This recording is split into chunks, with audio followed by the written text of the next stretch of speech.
हे guys, welcome back once again. So दोस्तों, आज की कहानी जो एक्सप्लेन करने जा रहे हैं उसका नाम है आइलैंड पार्ट 2।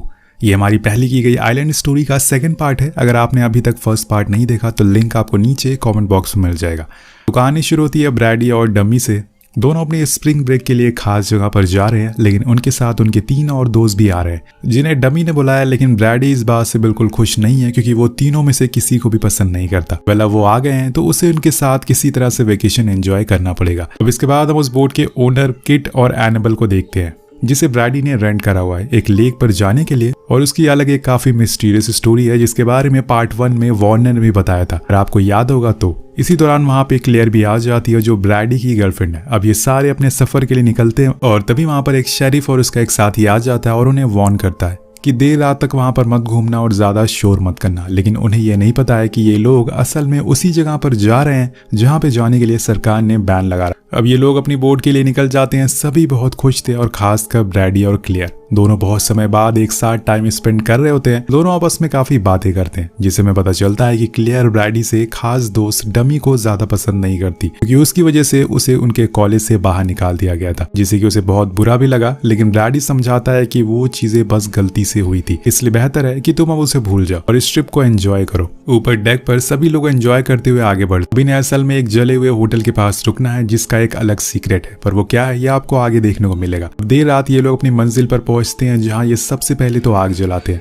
दिन सब लोग खाना पीना एंजॉय करते हैं। उसी दौरान किट जो कि वहां का लोकल था वो उन्हें इस लेक के बारे में कुछ बातें बताता है और कहता है कि वो दूर अंधेरे में खड़े एक आलीशान होटल की तरफ इशारा करता है और बताता है कि ये एस्टन कोलैप्स नाम के आदमी का था जो उस टाइम का मिलियनर था और उसने इसे कई सालों में बनवाया था, जिसके बाद उसने साउथ अफ्रीका से एक रेयर ब्रीड के क्रोकोडाइल को मंगवाया था। मानता था कि ये एंशिएंट इजिप्शियन गॉड है, इसलिए वो उसकी पूजा करता था। और कुछ समय के बाद जब उस क्रोकोडाइल ने अंडे दिए तो उसने उसे होटल की लॉबी में एज ए शो पीस के तौर पर रख दिया। लेकिन एक दिन कुछ लोगों ने वो अंडे तोड़ दिए जिससे की खबर क्रोकोडाइल को लग गई और फिर उसने उस होटल में मौजूद पूरे 60 लोगों को मार डाला। और फिर न जाने किस वजह से उस पूरे होटल में आग लग गई, जिसके बाद पूरी तरह से वो खंडर बन गया और आज तक उसी हालत में है। लेकिन किट की ये कही हुई बात सभी लोगों को कहानी लगती है और सब मजाक में ले लेते हैं। दूसरी ओर हम 2 फिशरमैन को देखते हैं जिसमें उस लेक के किनारे ऐसी जगह पर रुकना था जहां से कुछ बड़ी मछलियां पकड़ सके। इसी दौरान उन्हें कुछ अंडे भी दिखाई देते हैं जो किसी आम अंडों के मुताबिक बहुत ही ज्यादा बड़े थे, इसलिए वो उसे उठाकर देखने लगते हैं। लेकिन तभी उनसे गलती हो जाती है और वो अंडे गिरकर टूट जाते हैं। लेकिन उन्हें ये बात मजाक लगती है तो वो इसे ज्यादा सीरियस नहीं लेते, लेकिन यही मजाक अब उनकी जान लेने वाला था। कुछ देर बाद एक फिशरमैन को एक क्रोकोडाइल पानी में खींच लेता है जिसे देखकर वो दूसरा वाला भाग जाता है। क्या दोस्त बनेगा रे तू। उसे लग रहा था कि अभी वो कार को स्टार्ट करेगा और यहाँ से निकल जाएगा, लेकिन जैसे ही हॉरर स्टोरी में होता है यहाँ भी कार स्टार्ट नहीं होती, जिसकी वजह से वो भी मारा जाता है। जिसके बाद वो क्रोकोडाइल उस पूरी कार को ढकेल के पानी में ले जाता और डुबा देता है। अब नेक्स्ट डे सभी लोग लेक में एंजॉय कर रहे होते हैं और इसी दौरान एक लड़के को पानी में कुछ बुलबुले दिखाई देते हैं। उसे देखने के लिए थोड़ा करीब जाता है और तभी वहां क्रोकोडाइल उसे खींच लेता है। ये देखकर उसके सारे दोस्त डर जाते हैं और फौरन उसे बचाने के लिए आते हैं।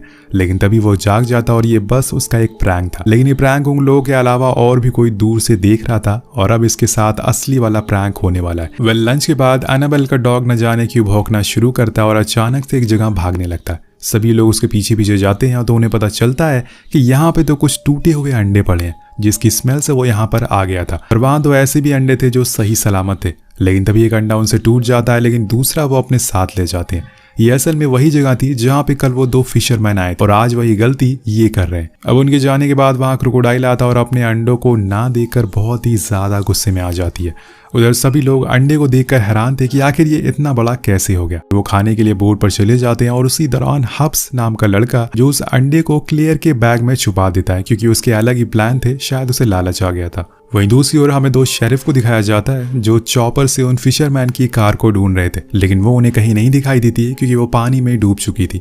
इधर सभी देर रात एंजॉय कर रहे होते हैं कि उसी दौरान सनी सबके सामने कह देती है कि उसका और ब्रैडी का अफेयर था। अब ये सुनकर सभी लोग काफी हैरान थे क्योंकि किसी ने ये एक्सेप्ट नहीं किया था कि ये बात क्लियर को भी पता चल जाती है। इसकी वजह से वो वहां से चली जाती है और इसके पीछे पीछे ब्रैडी भी आता है उसे मनाने के लिए, लेकिन वो किसी भी बात का कोई जवाब नहीं देती, इसलिए उसे मजबूरन बाहर आना पड़ता है। उसके बाकी साथी सोने के लिए जा रहे थे, लेकिन हब्स ने इतनी ज्यादा पी ली थी कि वो वहीं सो जाता है और सभी दोस्त उसे छोड़कर चले जाते हैं। विली ने ऐसा नहीं करना चाहिए था, क्योंकि कुछ ही देर बाद हब्स की आंख खुलती है तो उसे अपने दोस्त आसपास दिखाई नहीं देते और वो घबरा जाता है और बोट पर जाने लगता है। लेकिन उसे क्या पता था कि ये उसका आखिरी समय है, क्योंकि तभी वो क्रोकोडाइल पानी से छलांग मारकर उसे अंदर ले जाता है और किसी को कानो कान खबर नहीं होती। इस हमले में बोट की रस्सी भी टूट जाती है, जिस वजह से अब वो किनारे से दूर जाती रहती है और बहने लगती है। सुबह जब सबकी आंख खुलती है तो सभी लोग हैरान थे कि इनकी बोट जंगल के किनारे पर अटकी हुई थी और ये अपनी जगह पर नहीं थे और इन्हें हब्स भी दिखाई नहीं देता, क्योंकि वो अब उसके पेट में है। उधर ब्रैडी अभी भी क्लियर से बात करने की कोशिश कर रहा होता है, लेकिन वो उसे इग्नोर करके बोट पर आ जाती है। तंग आकर ब्रैडी अकेले ही जंगल की ओर जाने लगता है। वहां दूसरी ओर शेरिफ को वो कार मिल चुकी थी, लेकिन जब वो वहां की चीजों को देखते हैं तो उन्हें वहां वही अंडे मिलते हैं जो कि टूटे हुए थे। लेकिन उन्हें भी औरों की तरह हैरानी होती है कि आखिर इतने बड़े अंडे किसके हो सकते हैं। लेकिन इससे ज्यादा हैरानी तो उन्हें तब होती है जब वहां पर उन्हें एक इंसान का कटा हुआ हाथ मिलता है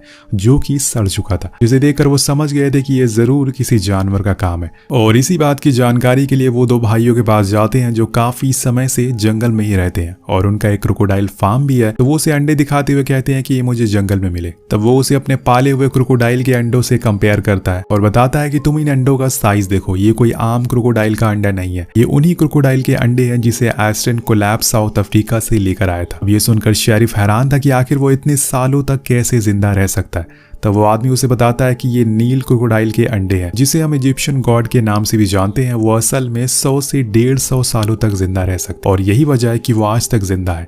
लेकिन मैं उसे मानना चाहता हूँ, क्योंकि उस दिन उस होटल में मेरे डैड भी मौजूद थे और उन्हें भी मार दिया गया था। इसलिए शरॉन भी शेरिफ के साथ उन्हें ढूंढने के लिए निकल जाता है। इधर ब्रैडी को अकेले देखकर सनी उस पर लाइन मारने लगता है और उसे अट्रैक्ट करने के लिए पानी में चली जाती है। लेकिन यहाँ ब्रैडी की जगह वो क्रोकोडाइल उसे अट्रैक्ट हो जाता। अब वो उसे खाने वाला होता है कि तभी वो बाहर आ जाती है, जिसके बाद वो दोनों अपने साथियों के पास भागने लगते हैं ताकि उन्हें बता सके इस बारे में। लेकिन वहां तो अलग ही माहौल था, सब मस्ती से एंजॉय कर रहे थे। लेकिन जब तक ये उन्हें बता पाते उन्हें पहले ही पता चल चुका था, जिसे सबकी फट के फ्लावर हो जाती है। अब सब इधर उधर भागने लगते हैं, लेकिन किसी को कुछ समझ नहीं आ रहा था कि आखिर वो कहाँ जाए। वहां ब्रैडी और सनी भी आ जाते हैं, लेकिन यहाँ वो क्रोकोडाइल उनकी बोट को पूरी तरीके से तोड़ देता है और अंदर घुस जाता है। जो लोग ऊपर डेक पर थे वो तो पानी में कूद जाते हैं, लेकिन फॉस्टर जो कि अंदर मौजूद था वो फंस चुका था। अब वो उसे एक से मारने की कोशिश करता है, लेकिन तब तक वो उसे खा जाता है और पूरी बोट पानी में समा जाती है। और अब यहाँ से शुरू होती है असली एडवेंचर स्टोरी। जो लोग बचे थे वो किनारे पर आ चुके थे, लेकिन फ्रॉस्टर अभी भी क्रोकोडाइल के मुंह में था।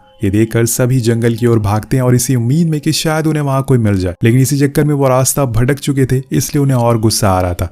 पर कैसे भी करके उन्हें यहाँ से निकलना है, इसलिए वो धीरे धीरे आगे बढ़ते जा रहे थे। उसी दौरान सनी का पैर एक लकड़ी में फंस जाता और तभी वहां वो क्रोकोडाइल आ जाता है और उसे देखकर फिर से सभी भागना शुरू करते हैं। लेकिन क्लियर वहां से नहीं भागती, वो वहीं थोड़ी दूर पर खड़ी रहती है क्योंकि सनी वहीं अटकी हुई थी। वो उसे बिल्कुल शांत रहने को बोलती है क्योंकि उसके पीछे ही वो क्रोकोडाइल खड़ा था। अब ऐसे में इंसान की चीख निकल जाती है, तो यहाँ सनी भी वही करती है, जिस वजह से वो क्रोकोडाइल को पता चल जाता है और वो उसे निकल लेता है। यहाँ क्लेयर फौरन अपने साथियों के पास जाती है क्योंकि अब यहाँ रहने का कोई फायदा नहीं है, उसकी दोस्त तो मारी जा चुकी है। वहीं दूसरी ओर हम शेरिफ को देखते हैं जो अब शिप से उस क्रोकोडाइल को ढूंढ रहे थे कि कुछ लोग यहाँ पर वेकेशन के लिए आए हैं और उनकी जान खतरे में। सीन कट होकर पहुंचता है उन लोगों पे जो भागते हुए एक कॉटेज पर पहुंच जाते हैं जो काफी दिनों से बंद पड़ा हुआ था। उसकी हालत देख के तो ऐसे ही लग रहा था। इसी दौरान एनाबेल वॉशरूम जाती है, लेकिन वो क्रोकोडाइल दीवार तोड़कर आ जाता है और उसे पकड़ लेता है। डम्बी उसे बचाने के लिए उसके ऊपर वार करता है, लेकिन कुछ फायदा नहीं होता क्योंकि तब तक वो मर चुकी थी, जिसके बाद उसका पैर भी जख्मी हो जाता है। उसकी आवाज सुन के किट फौरन बाहर खड़ी कार को स्टार्ट करने की कोशिश करती है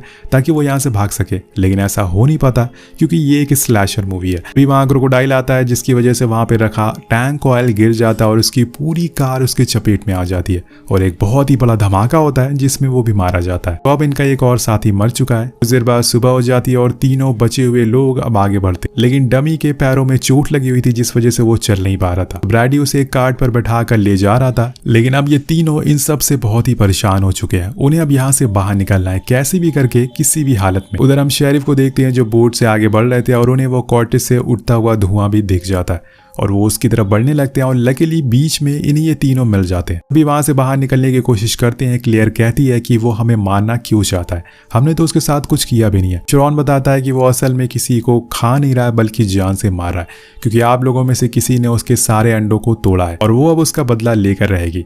अब वो इसके आगे कुछ और बताता है कि वो क्रोकोडाइल वहां भी पहुंच जाता है। वो उनकी बोट के जस्ट कुछ ही दूरी पर था तो श्रॉन उसे गोली मारने लगता है, लेकिन उसे कुछ नहीं होता। पर अब उसे गुस्सा आ चुका था, इसलिए वो बोट को टक्कर मारता है, जिससे श्रॉन पानी में गिर जाता है। अब इससे आगे क्या होगा उसके साथ ये तो आपको पता चल गया होगा। इसी टक्कर के बाद बोट भी खराब हो जाती है, तो शेरिफ उसे खुद स्टार्ट करने की कोशिश करता है और इसी चक्कर में वो क्रोकोडाइल उन्हें भी पानी में खींच लेता है और बोट में आग लग जाती है।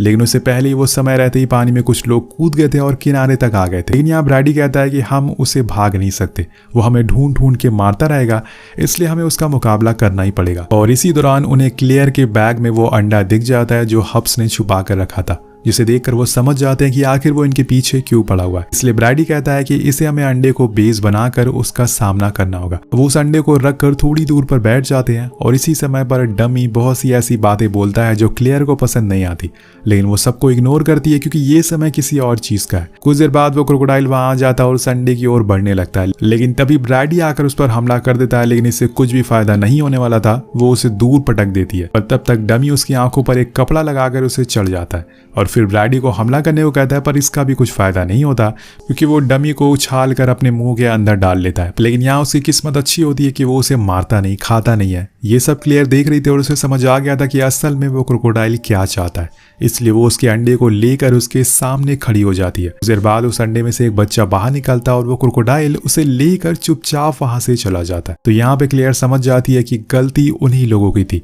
वो क्रोकोडाइल सिर्फ अपने बच्चे को बचाना चाहता था। पर आपको क्या लगता है कि क्या वो दोबारा आएगा, क्योंकि वो अभी तक मरा नहीं है, या फिर अब वो अपने बच्चे के साथ आएगा जो कि कुछ दिनों बाद बड़ा हो जाएगा। इसी सस्पेंस के साथ ये कहानी यही खत्म हो जाती है। आपको ये कहानी कैसी लगी नीचे कमेंट करके जरूर बताएगा। मिलते हैं आपसे अगली वीडियो में। Thank you so much watching. Peace out.